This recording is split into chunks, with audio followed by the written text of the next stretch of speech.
Bismillahirrahmanirrahim. Assalamualaikum warahmatullahi wabarakatuh. Innal hamdalillah nahmaduhu wa nasta'inuhu wa nastaghfiruh wa na'udzu billahi min shururi anfusina wa min sayyiati a'malina. May yahdihillahu fala mudilla lahu wa man yudlil fala hadiya lahu. Asyhadu an la ilaha illallah wahdahu la syarika lahu wa asyhadu anna Muhammadan 'abduhu wa rasuluh. Allahumma salli wa sallim ala sayyidina Muhammad wa ala alihi wa ashabihi wa tabi'in wa man tabi'ahum bi ihsanin ila yaumiddin. A'udzu billahi minasyaitonir rajim. Ya ayyuhalladzina amanu taqullaha haqqa tuqatih wa la tamutunna illa wa antum muslimun. Amma ba'd. Yang berusaha Tuan Haji Ahmad Nazri Muhammad Yusof selaku penerbit rancangan tafsir Al-Quran dan seterusnya, sidang pendengar yang dirahmati Allah Subhanahu wa taala. Alhamdulillah, marilah sama-sama kita rafakkan kesyukuran kepada Allah taala di atas nikmat taufik dan hidayah untuk kita bersama dalam majlis ilmu, dalam kita memahami isi kandungan Al-Quran. Tuan-tuan, puan-puan, para pendengar yang dimuliakan, pada hari ini kita akan menyambung kembali rancangan tafsir Al-Quran bagi siri ke-34. InsyaAllah pada kali ini kita akan membincangkan mengenai pentafsiran ayat ke-35 surah Al-Anfal. A'udzu billahi minasyaitonir rajim. Bismillahirrahmanirrahim. Wa ma kana salatuhum 'indal baiti illa muka'an wa tasdiyah fadhuqul 'adzaba bima kuntum takfurun. Dan tiadalah solat mereka di sisi Baitullah itu melainkan hanya bersiul dan bertepuk tangan. Oleh itu rasakanlah kamu wahai orang kafir dengan azab siksaan disebabkan kekufuran kamu itu. Sidang pendengar yang dirahmati Allah, Profesor Dr. Muhammad Quraish Shihab melalui kitab tafsirnya Al-Misbah menyatakan bahawa kalimah muka'a ialah bunyi yang keluar daripada mulut atau bunyi yang terhasil dengan cara menggenggam kedua-dua tangan dan meniupnya. Manakala perkataan tasdiyah bermaksud tepukan yang diambil daripada perkataan sadada yang bermaksud berpaling.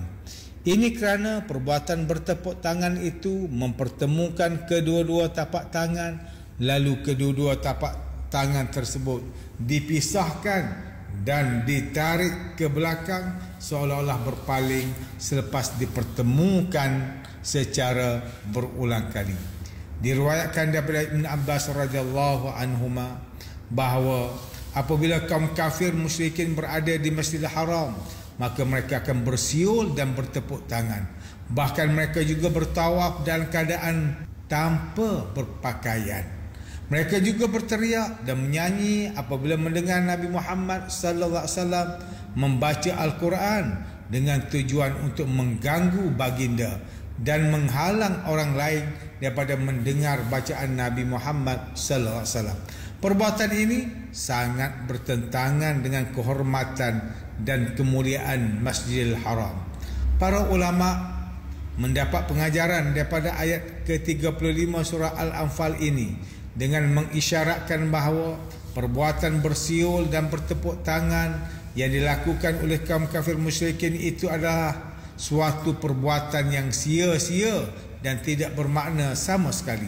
Para ulama juga menjadikan ayat ini sebagai dasar untuk melarang kaum muslimin daripada bertepuk tangan ketika berada di dalam masjid, walaupun hanya bertujuan untuk menunjukkan perasaan kagum terhadap bacaan ayat Al-Quran atau huraian daripada penceramah. Ini kerana bertepuk tangan di dalam masjid itu menyerupai perbuatan kaum kafir musyrikin. Manakala kalimah dzuqu yang bermaksud rasakanlah kamu wahai orang kafir digunakan juga untuk memberikan maksud mencicip sesuatu. Syekh Muhammad Mutawalli Asy'arawi menyatakan bahawa istilah mencicip sesuatu ini berbeza dengan istilah memakan sesuatu. Ini kerana istilah mencicip sesuatu ini hanyalah sekadar untuk mencuba atau mengambil sedikit sahaja daripada sesuatu. Ini bermakna bahawa azab seksaan yang kaum kafir musyrikin rasakan ketika ayat ini disampaikan kepada mereka adalah suatu pendahuluan, seperti seseorang itu sekadar mencicip sesuatu makanan serta dia belum lagi makan dengan sepenuhnya dan mengambil semua yang sepatutnya. Untuk makluman sidang pendengar sekalian, Syekh Muhammad Mutawalli Asy'arawi ialah seorang ulama Mesir yang terkenal dalam bidang tafsir Al-Quran. Beliau lahir pada 15 April 1911 di Daqadus, wilayah Daqahliyah, Mesir. Beliau mengarang kitab tafsirnya yang berjudul Tafsir Asy'arawi.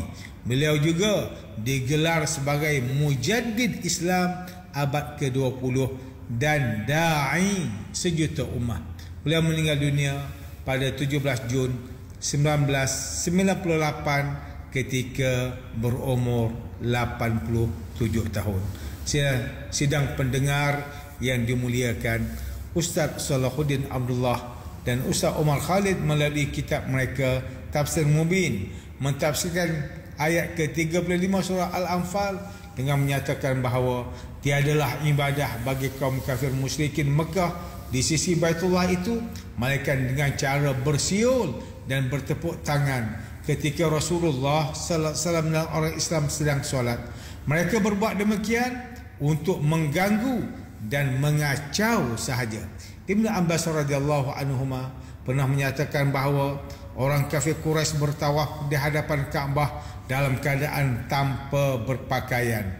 Maka rasakanlah kamu wahai orang kafir dengan azab seksaan Allah Subhanahu wa taala dengan cara kamu dibunuh dan ditawan dalam peperangan Badar. Ini disebabkan kerana kekufuran kamu itu.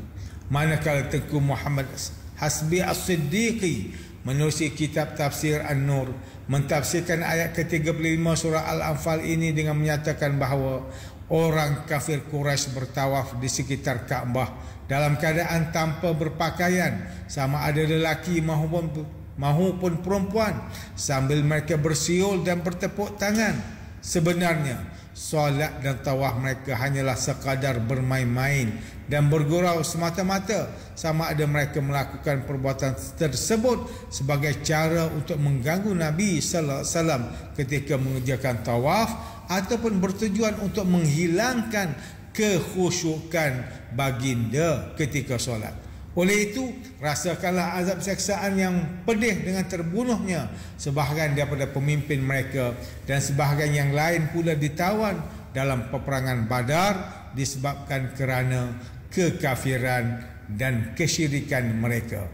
Manakala Hamka melalui kitab Tafsir Al-Azhar ketika mentafsirkan ayat ke-35 surah Al-Anfal ini menjelaskan bahawa ayat ini telah menyatakan dengan tegas bahawa perbuatan kaum kafir musyrikin itu sama ada dari segi pegangan maupun dari segi amalannya, maka sudah nyata bahawa semuanya kufur. Ini kerana mereka telah merosakkan kesucian rumah Allah dan mempermain-mainkan syiar kebesaran Allah yang wajib dijaga dan dipelihara. Maka azab seksaan yang telah mereka rasakan itu ialah kekalahan mereka dalam peperangan Badar. Semua pemimpin kaum kafir Quraisy yang sebelumnya berbangga dan bermegah dengan kebesaran mereka selama ini akhirnya kalah dalam peperangan Badar dengan terbunuhnya 70 orang daripada kalangan mereka. Kekalahan itu meninggalkan kesan yang mendalam terhadap hati mereka. Terdapat riwayat yang menyebutkan bahawa Abu Lahab mati selepas dia menerima berita kekalahan pasukan kaum kafir Quraisy dalam peperangan Badar. Sidang pendengar yang dirahmati Allah, demikianlah tafsir bagi ayat ke-35 surah Al-Anfal menurut pentafsiran oleh para ulama. Ayat ke-35 surah Al-Anfal ini menceritakan kepada kita mengenai perbuatan orang kafir musyrikin Mekah yang melakukan perkara yang sia-sia di Baitullah, iaitu bersiul-siulan dan bertepuk tangan ketika Rasulullah sallallahu alaihi wasallam dan orang Islam sedang solat dan beribadah di Masjidil Haram. Bahkan kaum kafir Quraisy juga tidak berpakaian ketika bertawaf mengelilingi Kaabah. Mereka melakukan perbuatan yang sia-sia tersebut dengan tujuan untuk mengganggu Nabi sallallahu alaihi wasallam dan kaum muslimin yang sedang beribadah.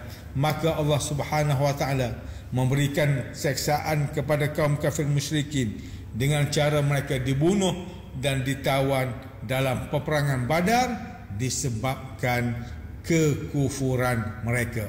Sidang pendengar yang dirahmati Allah, ayat ke-35 surah Al-Anfal ini memberikan peringatan kepada kita supaya jangan sesekali melakukan perbuatan yang dimurkai Allah, iaitu kufur kepada Allah dan mengikuti jalan kesesatan.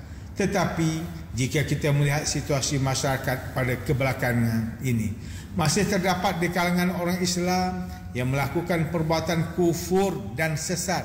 Antaranya ialah mengaku diri sebagai Nabi dan Rasul, mencipta agama baru, mencipta syariat yang bertentangan dengan Islam, melakukan perbuatan khurafat dan bid'ah, meramalkan nasib masa depan dan tarikh berlakunya hari kiamat, menghina Allah dan Rasulnya, memperlekehkan Al-Quran dan menolak hadis, mencampur adukkan ajaran Islam dengan agama lain, merelakan diri untuk dipuja dan disembah oleh pengikut yang taksub, bahkan ada yang mengaku dirinya sebagai Tuhan. Ingatlah, sesungguhnya Allah Subhanahu wa taala berfirman dalam surah Shad ayat yang ke-26, innal ladzina yadhilluna an sabilillah lahum azabun syadid bima nasu yaumal hisab. Sesungguhnya orang yang sesat daripada jalan Allah, maka mereka akan mendapat azab yang berat karena mereka melupakan balasan hari perhitungan. Dalam ayat yang lain, Allah Subhanahu wa taala berfirman menerusi ayat yang ke-39 surah Fatir, faman kafara fa alaihi kufruh wa la yazidul kafirina kufruhum inda rabbihim illa maqta wa la yazidul kafirina kufruhum illa khasara.